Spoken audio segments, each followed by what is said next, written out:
Assalamualaikum dan salam sejahtera. Alhamdulillahirrabbilalamin. Wassalatu wassalamu ala asyrafil anbiya'i wa mursalin wa ala alihi wa sahbihi ajma'in. Yang dihormati Penghidayah binti Nafizan selaku pensyarah yang adil lagi bijaksana. Saya Nur Azirawati binti Ismail dari kelas 21 ingin membentangkan pengucapan awam yang berspektif ke Islam. Berdirinya pokok kerana dahannya, berdirinya rumah kerana tiangnya. Berdirinya saya di sini tidak lain tidak bukan hanya untuk menyampaikan hujah saya yang bertajuk tanda-tanda di akhir zaman. Tanda-tanda di akhir zaman ialah perbuatan zina semakin berleluasa. Perkataan zina mungkin sudah biasa kita dengari. Namun, tahukah kita apakah yang dimaksudkan dengan zina? Zina bermaksud perbuatan keji di antara lelaki dan perempuan yang bukan mahramnya. Zina juga terbahagi kepada dua kategori, iaitu zina hakiki dan zina majazi. Zina hakiki adalah hasil dari penyalahgunaan nafsu yang menyumbang kepada perbuatan haram di antara lelaki dan perempuan yang bukan pasangan. Larangan zina terdapat dalam surah Al-Isra ayat 32 yang berbunyi, "Wala taqrabu zina innahu kana fahishatan wa sa'a sabila." Maksudnya, dan janganlah kamu menghampiri zina. Sesungguhnya zina itu ialah perbuatan yang keji yang boleh membawa kepada kerosakan. Ini adalah zina hakiki. Perbuatan zina merupakan salah satu dosa besar yang mana hukuman dunawi di sisi Islam ialah hukuman hudud sebanyak 100 kali sebatan. Manakala zina majazi adalah seperti yang diriwayatkan oleh Abu Hurairah, iaitu zina melalui panca indera yang tidak boleh diubah, iaitu dua mata zinanya pada penglihatan, dua telinga zinanya pada pendengaran, lidah zinanya pada percakapan, dua tangan zinanya pada sentuhan, dua kaki zinanya pada sentuhan, hatinya berimajinasi dan bercita-cita, kemudian kelaminnya yang membenarkan atau menidakkannya. Bagaimanapun, ia boleh mendorong kepada kemuncak segala zina, iaitu zina hakiki. Selain itu pula, perbuatan zina pada akhir-akhir ini semakin berleluasa sehingga manusia daripada pelbagai peringkat umur, daripada remaja, dewasa, malah orang tua pun terikut dengan perkara buruk ini. Perkara ini merupakan petanda di akhir zaman bahawa ingin berlakunya hari kiamat. Hal ini demikian kerana manusia semakin lalai untuk mengingati Allah Subhanahu Wa Taala. Rasulullah Sallallahu Alaihi Wasallam pernah menyatakan antara tanda-tanda hari kiamat ialah apabila perbuatan zina semakin berleluasa dan pelakunya tidak lagi malu dengan perbuatan itu, malah menjadi bangga dengan menunjukkan segala perkara buruk itu. Kita juga dapat lihat dengan sekeliling kita bahawa perbuatan zina pada hari ini sudah dianggap perkara yang biasa dan sifat malu untuk menghindarinya adalah terlalu nipis. Akhir kata, bertaubatlah dengan segera kembali kepada Allah yang Maha Pengampun lagi Maha Pemurah. Sebelum ajal tiba, mungkin esok atau sekejap lagi, syukurilah nikmat panca indera yang diberikan dengan menggunakan sepenuhnya untuk beribadat kepada Allah. Selain itu, masyarakat juga perlu memainkan peranan masing-masing dan bersungguh-sungguh dalam mencegah segala kemungkaran demi menjaga maruah diri dan keluarga. Hai orang beriman, jagalah diri kamu dan ahli kamu daripada api neraka, yang mana bahan bakarnya adalah manusia dan batu. Setakat ini saja hujah saya pada hari ini. Bak kata pepatah, sesungguhnya yang baik itu datang darinya dan yang buruk itu kekilafan diri kita. Wallahu alam. Wabillahi taufiq wa hidayah. Wassalamualaikum warahmatullahi wabarakatuh.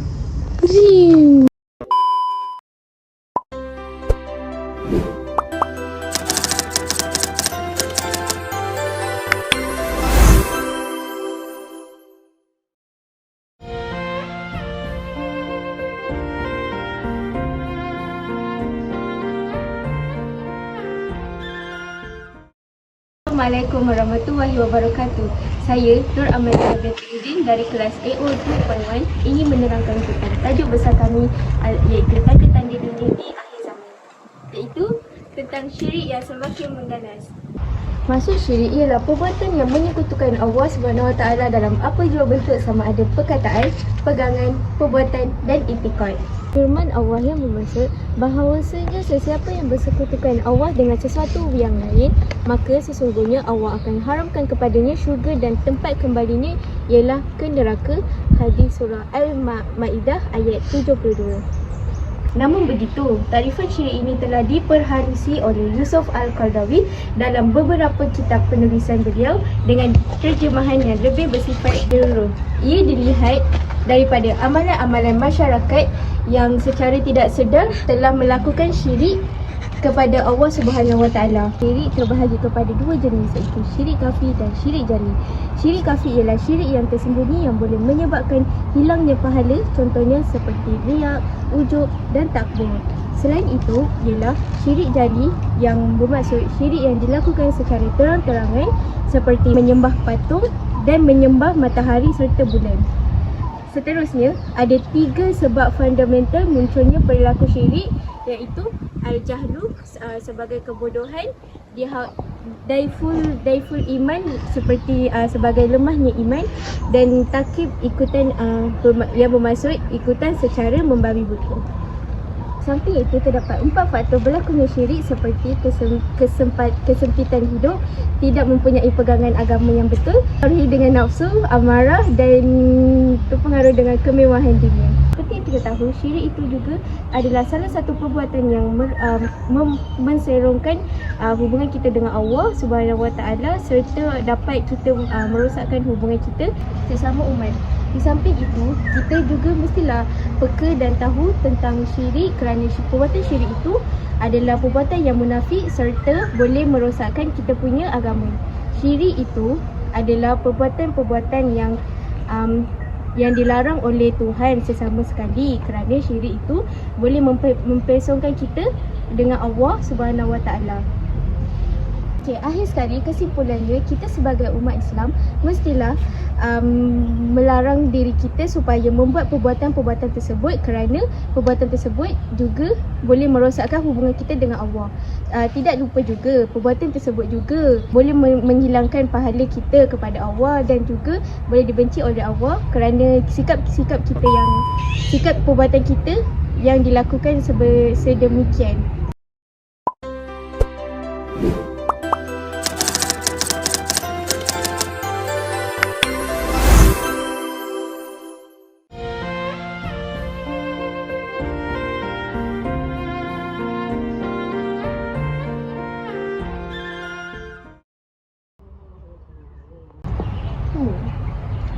Sebelum saya memuatkan tajuk yang nak dihuraikan tersebut, marilah saya mempaparkan nama sebentar dahulu.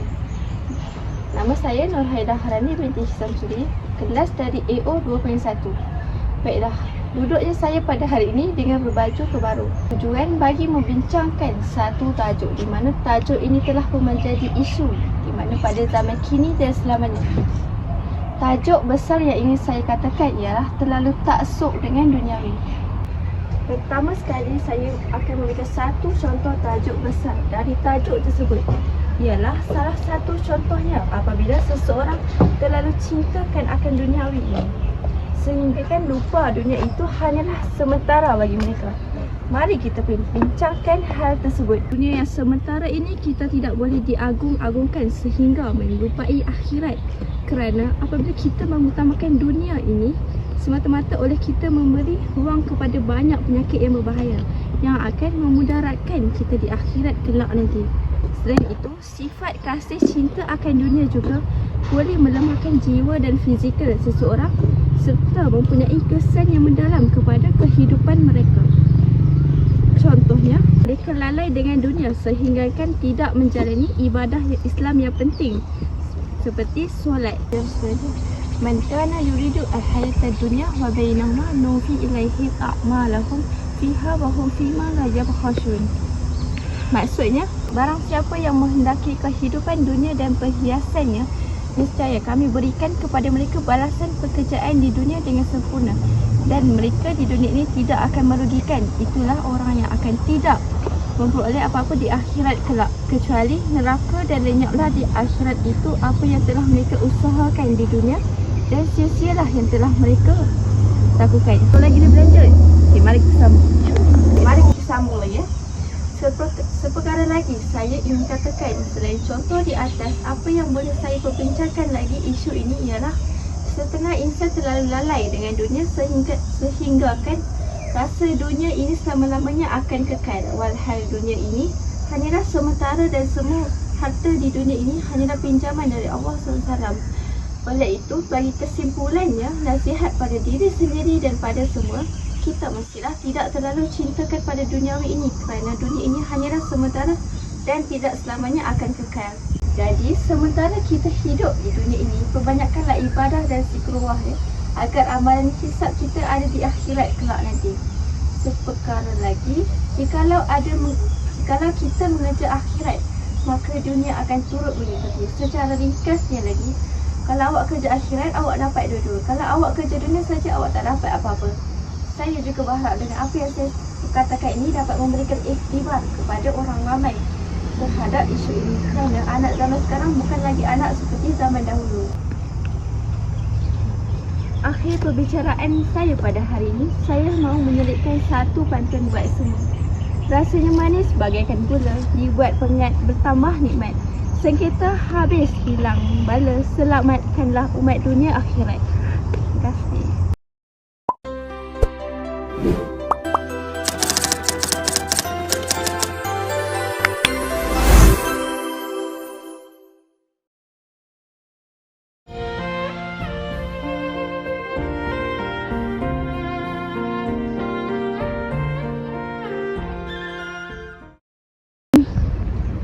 Melati kuntung tumbuh melata, saya merebah di pohon cemara. Assalamualaikum pembuka kata, salam sembah pembuka bicara.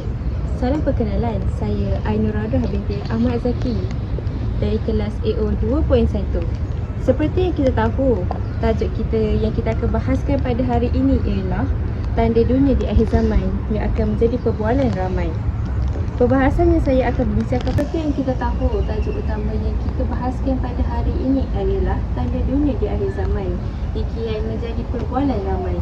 Perbahasan yang saya akan bincangkan pada hari ini adalah mengenai kemerdekaan Palestin adalah tanda kiamat. Saat ini, seluruh negara heboh semenjak muncul berita mengenai Israel yang kini menyerang Palestin.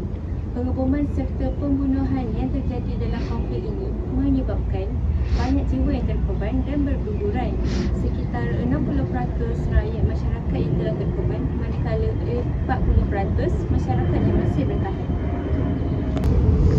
Gaza merupakan salah satu tempat yang menjadi fokus pengeboman Israel kerana penyerangan inilah banyak warganet yang bertanyakan mengenai dunia yang akan kiamat jika Palestin mendapatkan kemerdekaannya. Justeru, adakah benar kemerdekaan Palestin adalah tanda kiamat semakin dekat? Kita bahaskan.